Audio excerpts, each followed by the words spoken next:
Vous voulez changer de PC portable? Eh bien ça tombe bien, parce que nous, dans la jungle foisonnante des références, des composants, des prix, des besoins, on a réussi à s'y retrouver, et on s'est dit qu'on allait vous donner un petit coup de main. Allez, venez avec nous, on y va.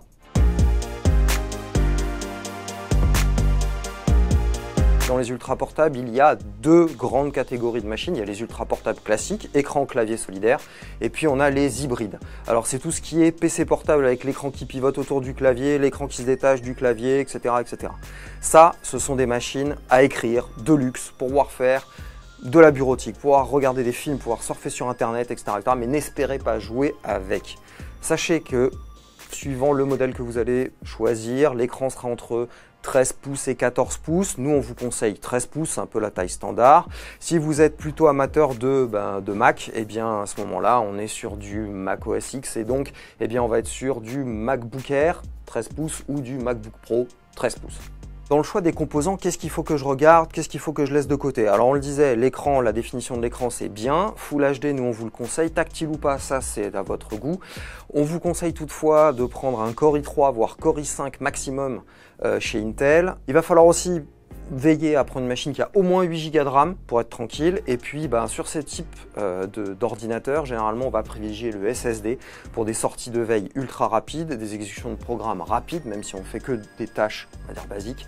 Et là pour ça c'est minimum 256, éviter 128 c'est vraiment short. Qui dit ultra portable dit forcément nomadisme, et donc là l'autonomie va avoir son importance. Et là pour ce faire, bien malheureusement, pas vraiment le choix, il va falloir aller nous lire, parce que c'est pas parce que vous avez une grosse batterie sur la fiche technique que forcément vous aurez une grande autonomie. Donc pour ça, direction les tests de 01net. Nous, ce qu'on vous recommande, c'est pas moins de 700 € dans ce type de machine, vraiment. Et après, c'est un peu en fonction de vos moyens, on peut aller jusqu'à très cher, surtout dans la famille des Mac. Là, en termes d'écran, eh bien, on va avoir droit à des plus grands écrans, mais pas forcément des plus grandes définitions. On va pouvoir avoir de la Full HD sur la majeure partie des machines, de la 4K sur certaines, pour les plus chères. Ça reste quand même une définition qui est vraiment très grande pour des diagonales d'écran qui sont in fine assez petites.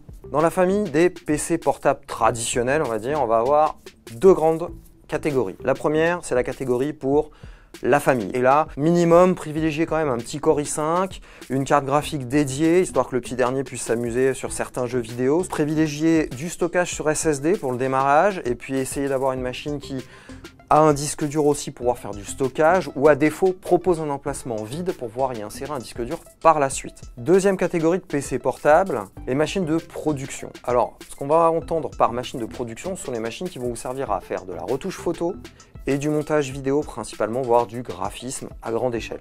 Alors pour ça, vous pouvez aller voir du côté des machines un peu pro, parce qu'il va vous falloir quand même pas mal de puissance, et donc là pour la production c'est Core i7 obligatoire, 16 Go de RAM et une carte graphique dédiée un peu puissante, parce que pour faire de l'encodage ou pour appliquer certains fils photo, etc., la puissance de la carte graphique peut être mise à contribution par le logiciel, vous gagnerez du temps. Alors, comme pour nos catégories, on va distinguer deux fourchettes de prix. Pour la machine de toute la famille, nous on vous recommande entre 700 et 800 € minimum pour avoir quelque chose quand même qui tient le coup. Néanmoins, si vous avez des besoins familiaux vraiment restreints, vous pouvez aller sur des machines qui coûtent vraiment moins cher. Assurez-vous quand même de pouvoir faire au minimum upgrader votre machine au fur et à mesure dans le temps, parce que, mine de rien, si c'est la machine de toute la famille, on aimera peut-être la conserver un peu longtemps. Pour les machines de prod, alors là, ça va être beaucoup plus compliqué. Une bonne machine de production aujourd'hui, c'est minimum 900 €. Et là, que ce soit hors taxe ou TTC, il va pas falloir lésiner sur le budget. Et ça peut mériter qu'on investisse un petit peu plus, 100, 200 € de plus, pour avoir des vrais services sur une machine de constructeur.